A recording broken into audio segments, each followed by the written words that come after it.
let's look at Aristotle, who was Plato's student, and some people say the greatest and philosopher in the West, obviously one of the greatest, who wrote on, perhaps, who thought that you can have complete knowledge of all available knowledge in his day. Of course, nobody would think that anymore, and of course he didn't know about China, so even his aspiration was limited, but at least he wrote on just about every, wrote in a very systematic way on just about every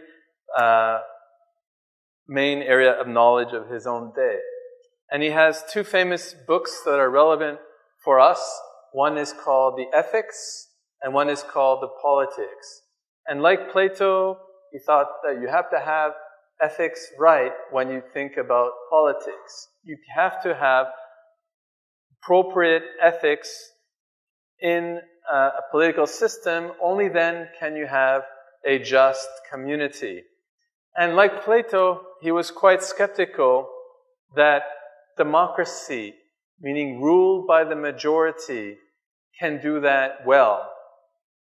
Like Plato, he says that the main features of democracy are the values of liberty. Liberty here refers not so much to modern ideas of liberty. Remember John Stuart Mill, I can do what I want so long as I don't harm others. I have lots of privacy. No, for him liberty is more freedom as political participation. At a certain extent, freedom to do as one likes, but it's not developed as an idea. And equality. Equality does not refer to material equality. It's equality of political participation. 所有的公民有平等的机会来参与政治, okay? It has nothing to do with material equality. One of the interesting features of Greek philosophy, in contrast with Chinese philosophy, especially Confucian philosophy, is that there is no concern for the poor or for, let's call them, the marginalized people, the worst off. 弱势群体，这个不是个问题, okay? The whole virtue of compassion, 儒家的人，这个人，古希腊的哲学没有类似的价值观。So the idea that the state has an obligation to serve the poor members of the community is just not present, basically, in ancient Greek thinking, okay? They do care about equality, but it's not material equality. It's definitely not the idea. 比如说孟子说，统治者他们有责任为鳏寡孤独服务。鳏寡孤独就是弱势群体，没有家庭的关系。That is what they mean by equality is equality of political opportunity, not 他们贫富差距，所以他们来说是个问题，但是不是因为国家应该为弱势群体服务。我们会看为什么他们觉得是一个问题。Okay?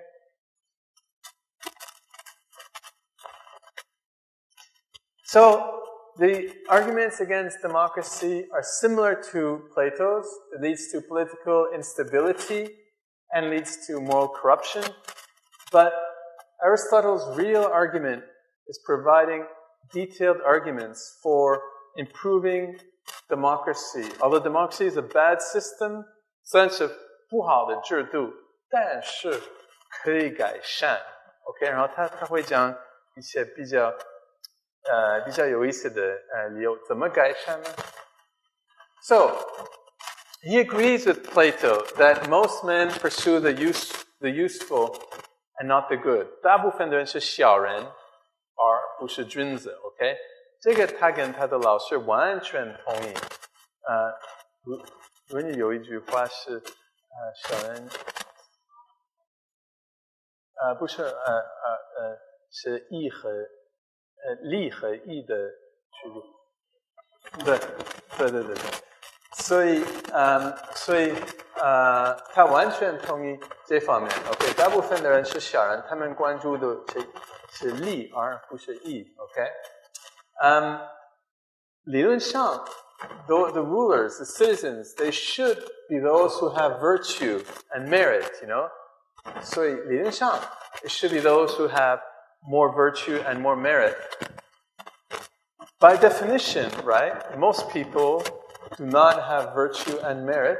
Therefore, a just community would be restricted to an elite. 但是这些精英，他们是比较优秀的精英，他们优美的，他们愿意为人民服务，而不是为了自己服务。Okay? Now, this shows that their concern is not about helping the poor at all. If you have rule by the majority, and since the majority of people pursue their own narrow interests, including economic interests, and since most people are relatively poor, therefore, by definition, if you have rule by the majority, they're going to attack the rich people. It will be class warfare. That's 贫富差距是一个问题，就是因为不是因为国家应该或者统治者应该为弱势群体服务，就是因为这些有钱人，如果是多数的老百姓决定政策，对有钱人，尤其是对有钱人的财产，会有不好的结果。And there'll be no constitution or law. So Aristotle is very concerned about about rule by the majority, because it would be very dangerous for the rich majority, and you would not have rule by virtue, since most people pursue interest rather than virtue. Also, this heavy emphasis on liberty, 大家都觉得自由是最重要的价值观 will undermine discipline. Again, similar to Plato's argument, encourage anarchy and disrespect to the law. People will live for pleasure and not virtue.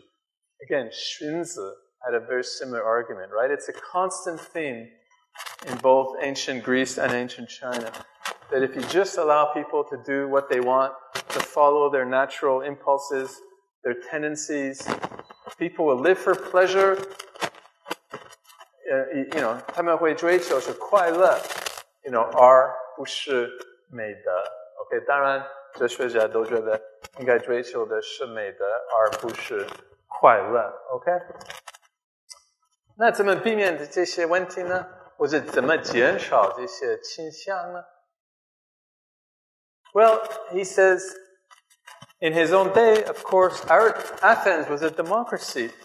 So the question is, how can you improve democracies like Athens?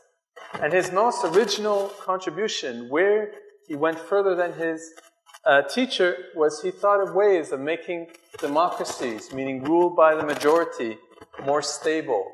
How can we avoid the worst parts of democracy? Well, he said democracies can become more moderate if you put in some qualifications in place. 不要太强调所有的公民很平等。There should be at least a property qualification for officials. 如果我要当统治者，我应该有一些财产，这样的我才会觉得，至少要保护一些财产。You know, if all the rulers are kind of wealthy, they're not going to expropriate the rich, okay? And we're going to see that there's two types of political system that are dominated by the many, by the majority. One is called democracy, and the other, he calls it polity. And what is polity? How can we move from here to here? This is the good political system, meaning 统治者为人民服务，这是好的政治制度。这是坏的政治制度，统治者为统治者服务。The rulers serve the rulers, okay?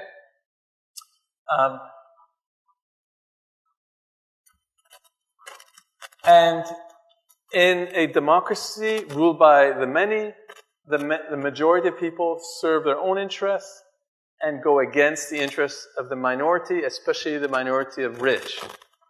So how can you move from a system where you still have ruled by the many, ruled by the majority, but where the system serves the community as a whole, not just their own interests? He says you have to have a mixture of oligarchy. Oligarchy is ruled by the few and ruled by the many. So actually, maybe polity, we should put it here, because it's a mixture of ruled by the few and ruled by the many, not pure ruled by the many. So polity is here. And basically what this means is that you have some virtue among the rulers. You have a property qualification for the rulers, including heavy armor, which means that at least they'll have served in war usually, and they have the virtue of courage. 因为如果打仗的时候，理论上大家都很勇敢，对不对？ So that's one important Greek virtue is courage, 勇敢. And they have loyalty. Because they served in war, they fight for their community. So they love their community. They're loyal to their community. That's a very important virtue. So if you have a political system called the polity, where there's property qualification for officials, meaning that every ruler has some property and every citizen at least has equipment to show that they fought in war, at least you have some virtues of courage and loyalty, and then you have less instability and less moral corruption than if it's a pure form of democracy. Let's elaborate a little bit. 其实没有那么复杂. For Aristotle, he classifies constitutions, right? 有国体的分类. Legitimate governments, 这是好的制度，有合法性的政治制度，可以这么说。The rulers serve the community, 统治者为了人民服务，为了这些是好的政治制度，这些是不好的政治制度。统治者为了统治者服务 okay? And there's different forms. What are the forms? First, sometimes you have ruled by one person. 只有一个统治者。好的是 monarchy. Monarchy 可以说是 可以说是王 一种王道. The ruler is one person, but he's a very virtuous person, and he's willing to serve the community. 但是 this is the best form. You have the smartest, most brilliant, and most virtuous person, almost like a god in charge of the community. That maybe is the best form of community. But Aristotle says it's basically impossible. 基本上不可能有这样的政治制度. This one is very possible. You have one person who's in charge of the community who serves himself. That's the most dangerous, the worst of all. 所以我们可以翻译成建筑tyranny, right? It's just one ruler who just is selfish and serves his own interests. That's the worst kind of community because he's against the interests of everybody else in the community, okay? The other forms, ruled by the few, 只有少数的统治者, ruled by the few. The desirable one is called aristocracy, where you have a few, a minority of people, 一些精英愿意为人民服务。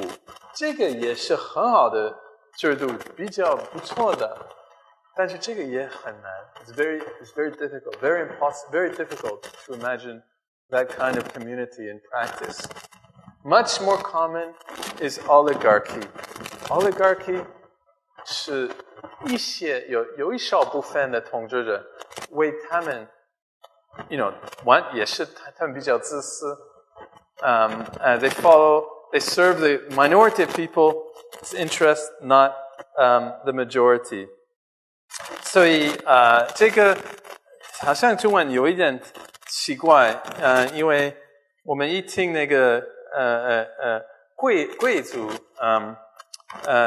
整体，但是中文有一点难听。But he means aristocracy here in a good sense that you have a minority of people who are serving the majority. Okay, that's basically what he means. 中文很难翻译。Oligarchy 也可以说this is a more common system,瓜头, where they just serve their own interests. But this is the main thing that concerns Aristotle, where you have a democracy. He says Athens is like a democracy, but how can it become this system where you have the majority of people still have an important say in politics, but the minority of rulers are like aristocrats who serve the community?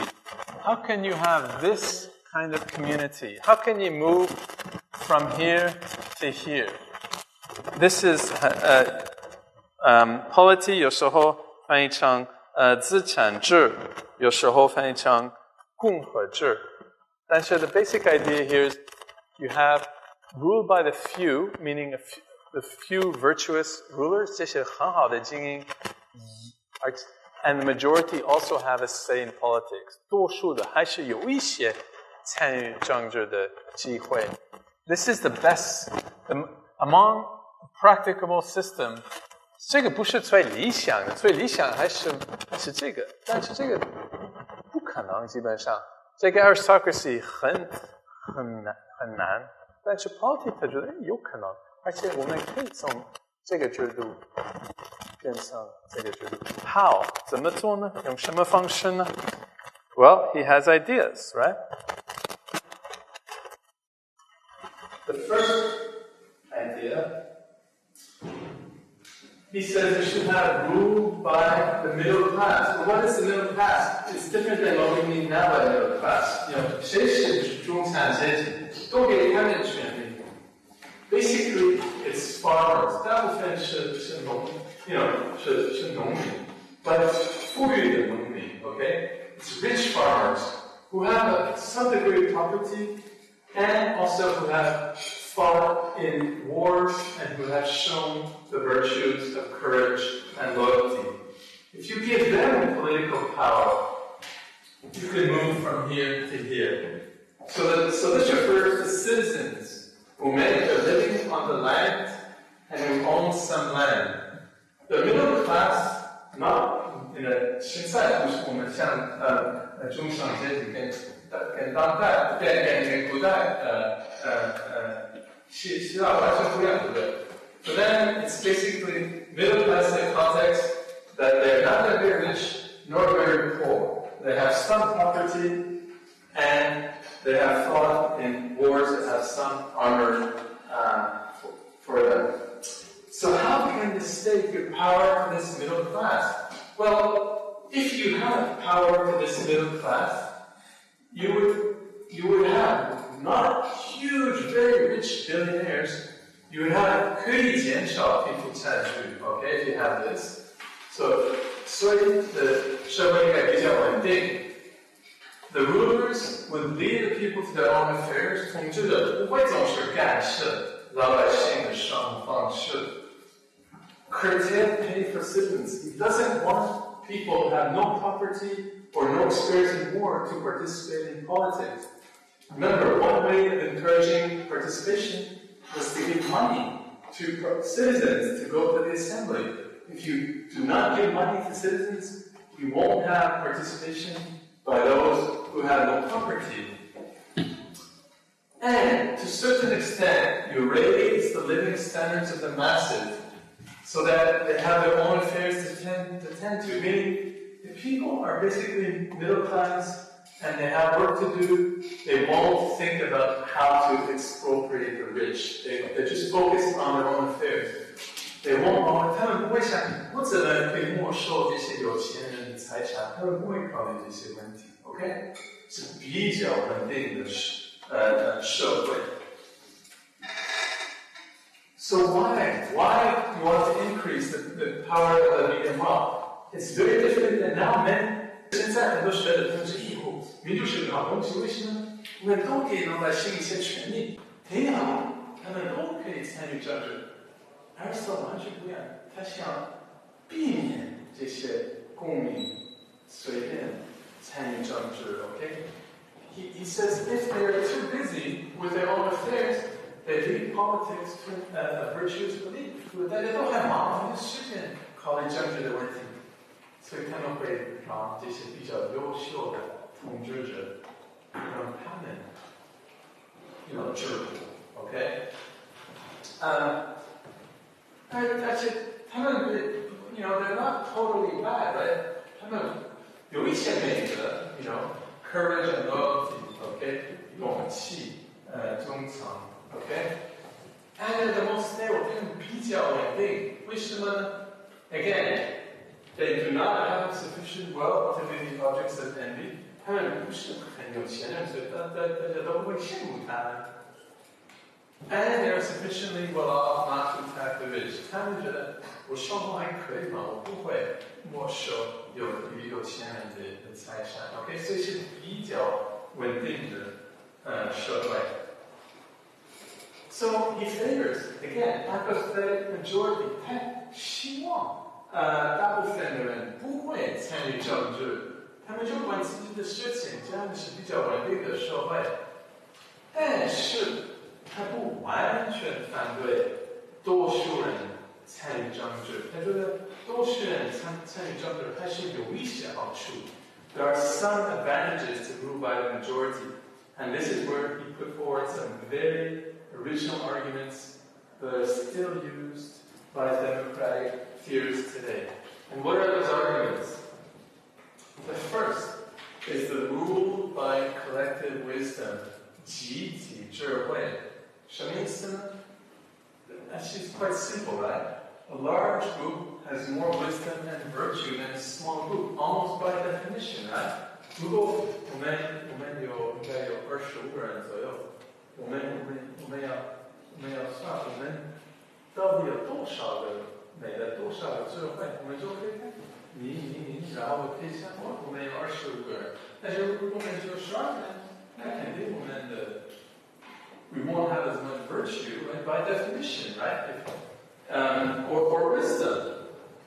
So, if you want to have as much collective wisdom as possible, we should allow for as many people as possible to show their wisdom and their virtue. And that way, the community as a whole will have more virtue and wisdom. If you have a community of 10 and a community of 20, by definition, if you add all the virtue and wisdom of the people, you have more wisdom and virtue in the larger number than in the smaller number, right? By definition, right? So therefore, we should give some power to the majority, to have more sum total of virtue in the community as a whole. Of course, if you really want to have informed decision making, sometimes you need a smaller number, right? 如果我们真的要讨论哲学的问题，比如说什么是正义，一般来说，如果我们有300个人，大家都提意见，可能有点乱；但是如果只有20个人，可能会效率高一点。So there's a trade-off. 有时候有冲突between the total argument in a mathematical sense, total wisdom, and the actual product. So this is an argument here that we can debate or create讨论这些问题。第二个理由是什么？ This is another very famous argument by Aristotle. He says, the many, the majority, 多数的 who feel the effects of government action provide the final judgment on its merits. Okay? He assumes that the individual is still the best judge of how he or she ought to be affected. This is an argument that's still used a lot by democratic theorists today. 谁有权利，谁有资格来决定这个政策好不好？